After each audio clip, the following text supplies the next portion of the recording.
Perkenalkan, nama saya Vibia Harundiastuti. Perkenalkan, nama saya Fiska Aprilia Sabrina.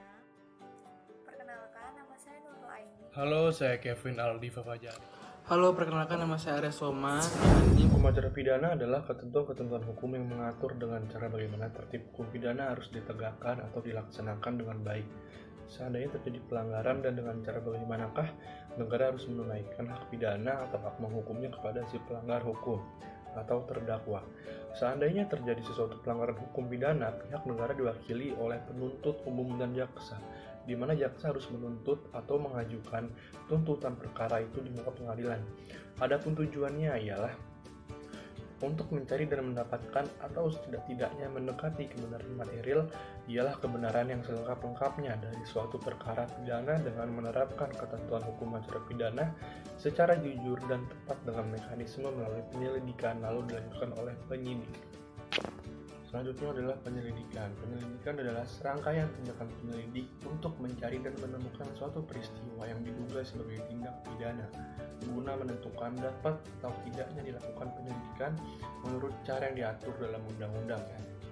Penyidikan ialah serangkaian tindakan penyidik dalam hal dan menurut cara yang diatur dalam undang-undang untuk mencari serta mengumpulkan bukti dengan bukti itu membuat terang suatu tindakan pidana yang terjadi, guna menemukan tersangkanya. Penyidik adalah pejabat polisi negara Republik Indonesia atau pegawai negeri sipil tertentu yang diberi wewenang khusus oleh undang-undang untuk melakukan penyidikan. Di sini saya ingin menjelaskan tentang prosedur hukum acara pidana. Pemeriksaan hukum acara pidana memiliki prosedur. Yang pertama ialah pemeriksaan pendahuluan, yang kedua pemeriksaan terakhir di dalam sidang, yang ketiga memajukan upaya hukum, dan yang terakhir adalah pelaksanaan putusan hakim. Yang pertama, dalam pemeriksaan pendahuluan ini dikumpulkan bahan-bahan yang mungkin dapat menjadi bukti terjadinya pelanggaran atau kejahatan. Jumlah dan sifat bahan-bahan ini menentukan apakah si tertuduh akan dituntut atau tidak. Yang kedua ialah dalam pemeriksaan dalam sidang. Dalam pemeriksaan dalam sidang bertujuan untuk menguji apakah suatu tindak pidana betul-betul terjadi atau sah atau tidak. Dalam pemeriksaan ini, terdakwa telah dianggap sebagai subjek yang berarti telah mempunyai kedudukan yang sama dengan penuntut umum. Di sini tersangka diperbolehkan dan berhak memperoleh bantuan hukum menurut pasal 37 UU Nomor 4 Tahun 2004. Selanjutnya ialah prosedur memajukan upaya hukum. Sesudah perkara diputus oleh hakim, maka apabila jaksa atau terdakwa tidak puas terhadap putusan hakim, mereka dapat mengajukan upaya hukum. Dalam hal ini dapat banding ke pengadilan tinggi. Kalau keputusan pengadilan tinggi belum memuaskan, dapat minta kasasi kepada Mahkamah Agung. Dan terakhir ialah prosedur pelaksanaan keputusan hakim. Jika keputusan pengadilan telah mempunyai kekuatan hukum tetap, artinya sudah tidak dapat diajukan perlawanan lagi, maka keputusan itu dapat dilaksanakan, dan ini merupakan tugas jaksa untuk mengeksekusikan atau melaksanakan putusan hakim. Secara singkat yang bisa saya jelaskan mengenai prosedur hukum adalah sebagai berikut. Yang pertama, melakukan pengaduan, lalu diketahui petugas, dan membuat laporan tentang adanya bukti sah terjadinya pelanggaran atau kejahatan. Setelah itu, pejabat polisi melakukan penyelidikan untuk mencari bukti tersebut untuk mengetahui sahnya atau tidak. Yang ketiga, setelah menerima bukti sah, maka pejabat polisi melakukan penyidikan. Penyidikan ini untuk menyidik tersangka. Setelah dibuktikan bahwa tersangka ini bersalah, maka tersangka dibawa ke pengadilan umum lalu dilanjutkan ke pengadilan negeri untuk memberikan vonis atau keputusan hakim. Diketahuinya tindak pidana, yang pertama karena tertangkap tangan, yang kedua karena laporan, dan yang ketiga karena pengaduan. Penahanan adalah penempatan tersangka atau terdakwa di tempat tertentu oleh penyidik atau penuntut umum atau hakim dengan penetapannya dalam hal serta menurut cara yang diatur dalam undang-undang ini. Penuntutan Pasal 14 huruf B, tindakan penuntut umum untuk memberi petunjuk dalam rangka menyempurnakan penyidik oleh penyidik, guna menghindari kesan bahwa jaksa atau penuntut umum mempunyai wewenang untuk melakukan penyidikan lanjut. Penuntutan, tindak penuntut umum untuk melimpahkan perkara pidana ke pengadilan negeri yang berwenang dalam hal dan menurut cara yang diatur dalam undang-undang di negara ini, supaya diperiksa dan diputus oleh hakim di sidang pengadilan sesuai pada pasal 1 angka 7. Surat dakwaan sesuai pada pasal 143, penuntut umum membuat surat dakwaan yang diberi tanggal dan ditandatangani yang berisi nama lengkap, tempat tanggal lahir, umur, jenis kelamin, kebangsaan, tempat tinggal, agama, dan pekerjaan tersangka. Kemudian, uraikan secara cermat, jelas dan lengkap mengenai tindak pidana yang didakwakan dengan menyebut waktu, tempat tindak pidana, dan tempat tindak pidana itu dilakukan. Yang terakhir ialah surat dakwaan akan batal atau tidak diterima jika tidak memenuhi ciri-ciri seperti yang sudah dijelaskan.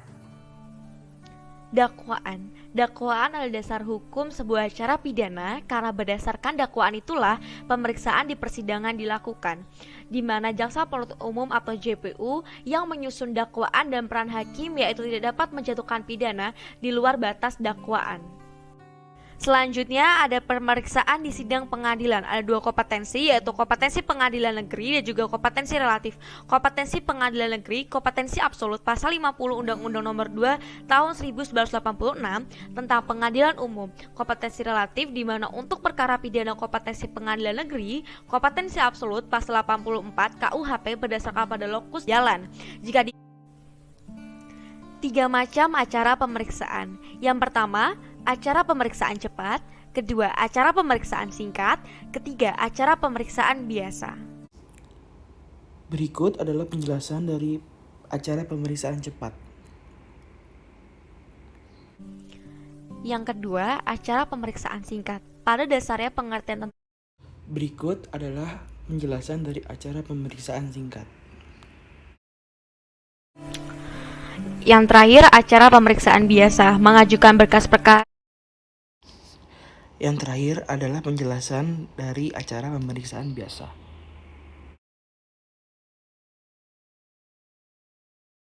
Pasal 184 KUHP. Dalam pasal 184 ayat 1 Kitab Undang-Undang Hukum Acara Pidana KUA disebutkan bahwa alat bukti yang sah adalah keterangan saksi, keterangan ahli, surat petunjuk, dan keterangan terdakwa dalam sistem pembuktian hukum acara pidana yang mengandung sel-sel negatif delik. Hanya bukti-bukti yang sah menurut undang-undang yang dapat dipergunakan sebagai alat untuk pembuktian. Sistem pembuktian dan alat-alat bukti menurut halaman 19.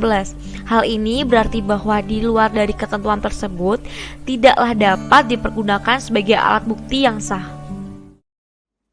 Putusan pengadilan merupakan hasil dari proses peradilan dalam sidang pengadilan, mengikuti prosedur sidang yang ditentukan oleh hukum dengan keputusan yang status hukum sang terdakwa bisa dicapai. Dan jika persidangan sudah selesai, penuntut umum membacakan tuntutan. Setelah itu penasihat hukum membacakan pembelaan dan pengambilan keputusan.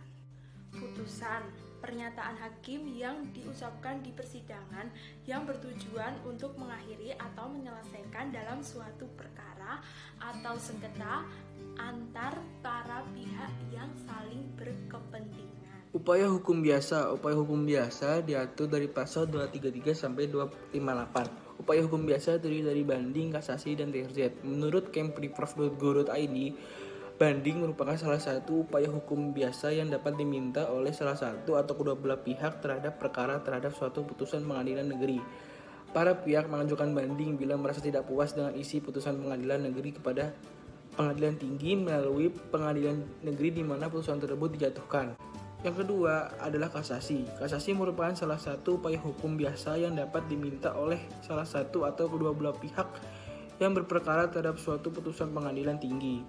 Para pihak dapat mengajukan kasasi bila merasa tidak puas dengan isi putusan pengadilan tinggi kepada Mahkamah Agung.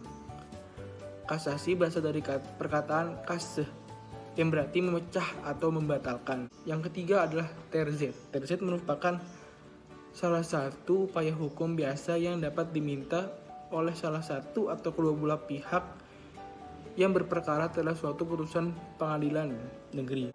Upaya hukum luar biasa diatur dalam pasal 259 sampai pasal 269 Kitab Undang-Undang Acara Pidana, di mana upaya hukum luar biasa ini dapat dilakukan setelah terlebih dahulu melakukan upaya hukum biasa yang terdiri dari pemeriksaan tingkat banding dan pemeriksaan untuk kasasi. Upaya hukum luar biasa terdiri dari 1. Pemeriksaan tingkat kasasi demi kepentingan hukum. Yang kedua, peninjauan kembali keputusan pengadilan yang telah memperoleh kekuatan hukum tetap.